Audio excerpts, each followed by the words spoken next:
Hello everyone, and good morning and welcome to our collective worship.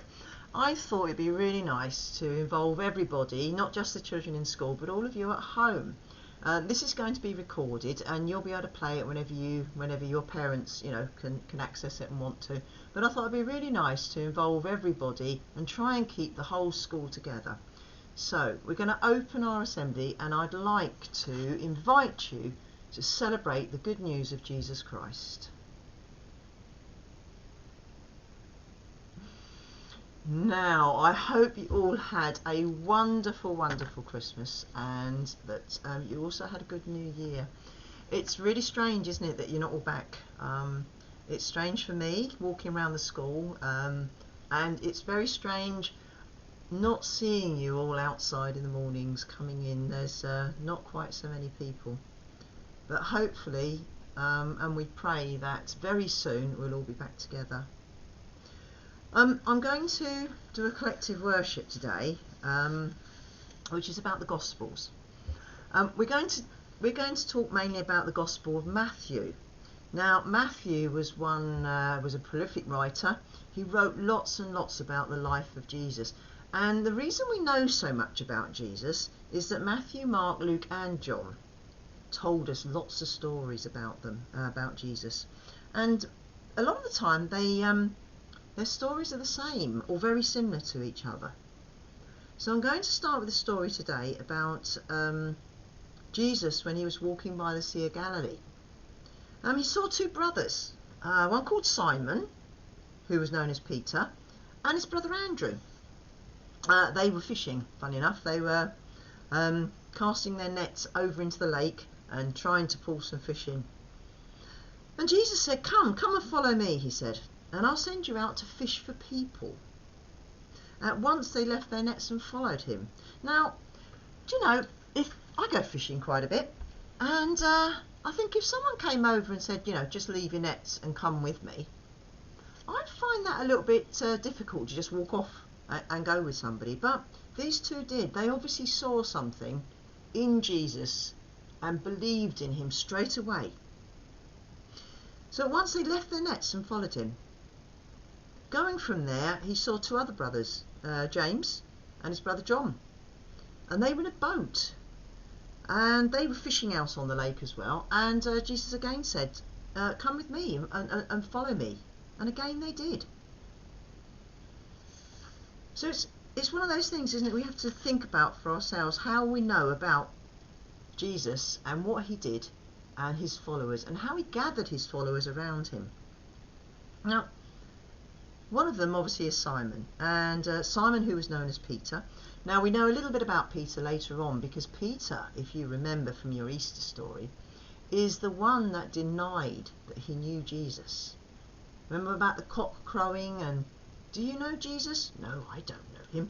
3 times he denied it, but on the third time he did actually admit that he knew Jesus. But this is how he met up and how he became friends with Jesus. So later on, Matthew tells us that Jesus saw a crowd of people, and he turned around and he said, who do you think I am? And they answered, they said, some people say you're John the Baptist, others say you're Elijah, and some say that you're Jeremiah. So then Jesus turned to his close followers, Peter being one of them, and he said, so who do you say I am? And Peter said, you are the Christ. You're the Son of the living God.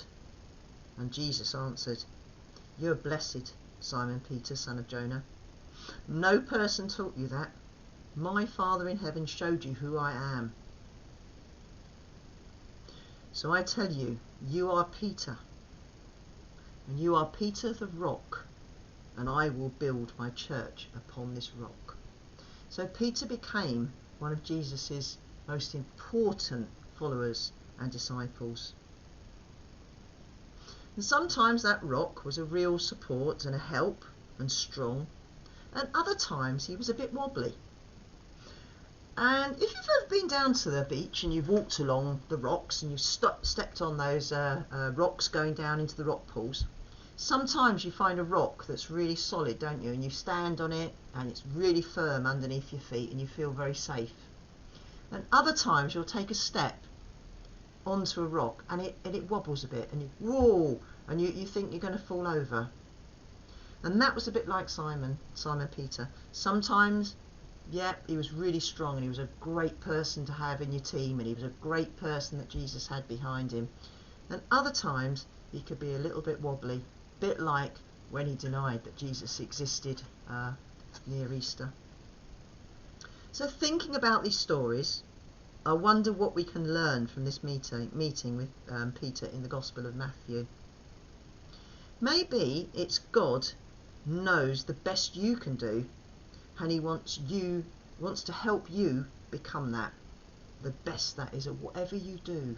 It's not necessarily schoolwork, it's not necessarily your schoolwork, although of course we want you to do your best all the time with that.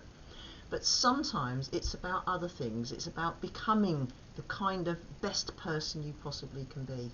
Being the kindest, the most thoughtful, the most honest and truthful, helpful, helping your parents even. So what I'd like you to do now is join with me in a prayer. Dear God, when I'm feeling sad or disappointed in myself, help me to remember that you are there to forgive me and to be with me, and I can go forward with you by my side. Amen.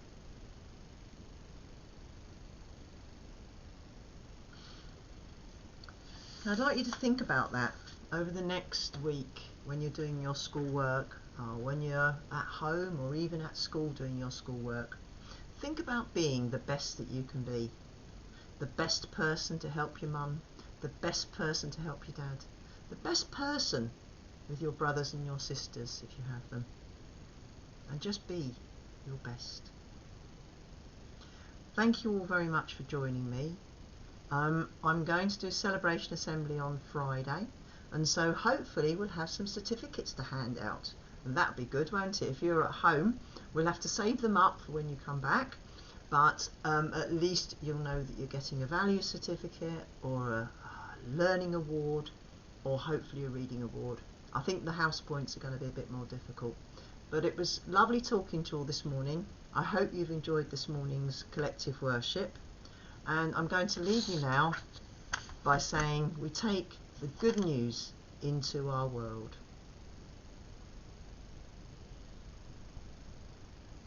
Bye.